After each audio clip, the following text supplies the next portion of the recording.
கர்த்தருக்குள் பிரியமானவர்களே, ஆகஸ்ட் 8 இன்றைய பனித்துளிகளின் தலைப்பானது ஊசி மூன்று மூடா. வசனம் நீதிமொழிகள் 9வது அதிகாரம் 8வது வசனம். பரியாசக்காரனை கடிந்து கொள்ளாதே, அவன் உன்னை பகைப்பான். ஞானமுள்ளவனை கடிந்து கொள், அவன் உன்னை நேசிப்பான். ஒரு அழகிய பூங்கா இருந்தது.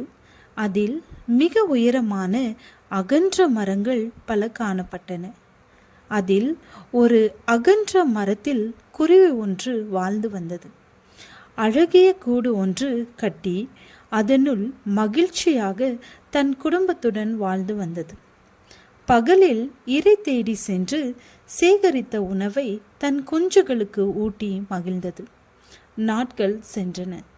அந்த மரத்திற்கு ஒரு குரங்கு வந்தது. அந்த குரங்கு மரக்கிளைகள் ஒவ்வொன்றாய் தாவி சென்று கொண்டிருந்தது. குருவி கூடு இருக்கும் கிளைக்கு சென்று குதித்து கொண்டிருந்தது. இதனை பார்த்த அந்த குருவி அதிர்ச்சி அடைந்தது. மிகவும் பொறுமையாக குரங்கிடம் பேசியது. தன்னுடைய கூட்டில் குஞ்சுகள் உள்ளன, எனவே வேறு கிளைகளை தேர்வு செய்து அங்கு குதித்து விளையாட சொன்னது. அதை கேட்ட குரங்கு குஞ்சுகளுக்காக வேறு கிளைக்கு செல்ல நினைக்கவில்லை. மாறாக குரங்கு குருவியிடம் கோபமாக பேச தொடங்கியது. தனக்கு அறிவுரை கூறிய குருவியிடம், நீயா எனக்கு அறிவுரை கூறுவது? நான் உன்னை விட பலத்திலும் உருவத்திலும் பெரியவன், என்னை விட சிறியவன் நீ. ஊசி மூஞ்சி மூடா, நீயா எனக்கு அறிவுரையை கூறுகிறாய் என கத்தி கொண்டே குருவி இருக்கும் கிளைக்கு வந்தது. குருவியின் கூட்டை பீத்து எரிந்தது. தவறான நபருக்கு அறிவுரை கூறியதால் குருவி தன் வீட்டை இழந்து திண்டாடியது. பரியாசக்காரனை கடிந்து கொள்ளாதே, அவன் உன்னை பகைப்பான். ஞானமுள்ளவனை கடிந்து கொள், அவன் உன்னை நேசிப்பான்.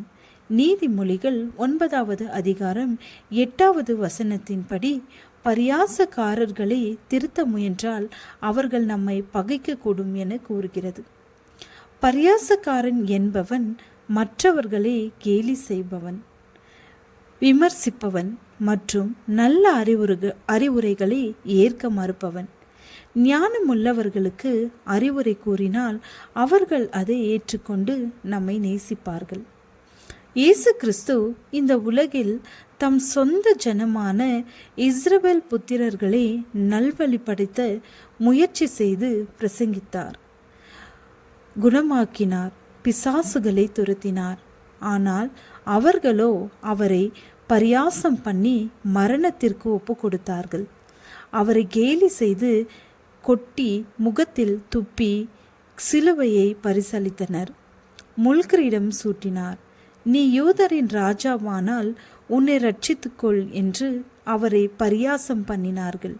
லூக்கா 23வது அதிகாரம் 27வது வசனம். பரியாசக்காரர்கள் உட்காரும் இடத்தில் உட்காராமலும் தேவனுடைய பாதத்தில் அமர்ந்து நல்லவைகளை சிந்திப்போம். ஜெபம். தேவனே, உம்முடைய பாதத்தில் அமர்ந்து சமாதானத்தை நாட கிருபையை தாரும். ஆமென்.